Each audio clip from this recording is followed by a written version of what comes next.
দাঁড়ান, ঠিক করে দাঁড়ান।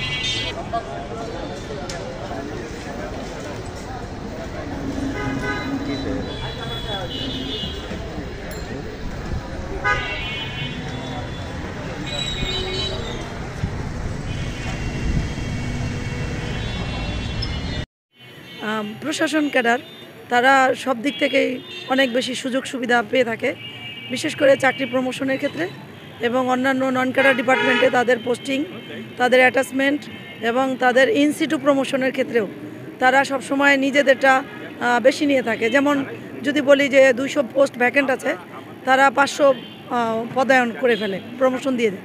তো এটা আমাদের অন্যান্য ক্যাডারে হয় না। তো আমরা দেখা যায় একই মানে তারা ব্যাসে জুনিয়র হলেও প্রমোশনের দিক থেকে আমাদের থেকে অনেক সিনিয়র হয়ে যায়। তো এইসব বৈষম্যর ক্ষেত্রে আমরা চাই এই বৈষম্যটা নিরসন হোক এবং একই সঙ্গে তাদের যে বিভিন্ন সুযোগ সুবিধাগুলো রয়েছে এই ফ্যাসিলিটিসগুলো অন্যান্য ডিপার্টমেন্টে নাই।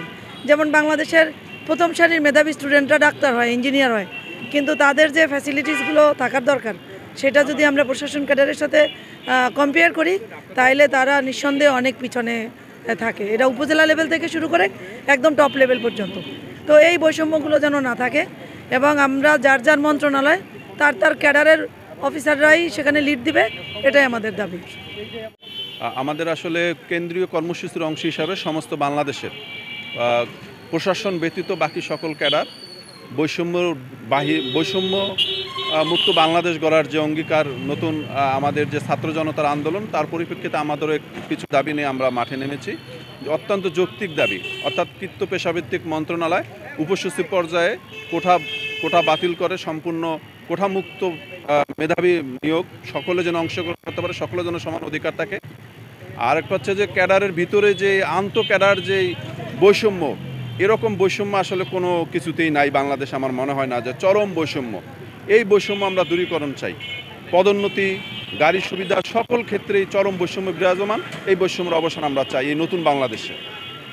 দিন ধরে আপনারা জানেন যে ক্যাডারের মধ্যে বৈষম্য আছে, সেই বৈষম্যর দাবিতে আমাদের আন্দোলন চলছে এবং আমরা যে আমাদের মন্ত্রণালয় কৃত্য পেশাভিত্তিক মন্ত্রণালয় চাই এবং শুধু সেই না, অন্যান্য বিশেষ একটি ক্যাডারের সাথে আমাদের যে বৈষম্য, সেই বৈষম্য আমরা নিরসন চাই।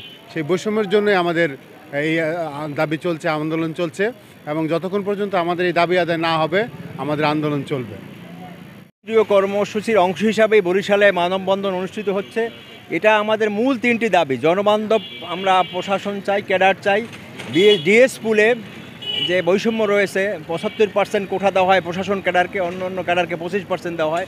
আমরা বলছি এটা সমতার ভিত্তিতে হবে, এখানে কোনো কোঠা থাকবে না। আর হলো আমরা চাই বৈষম্য।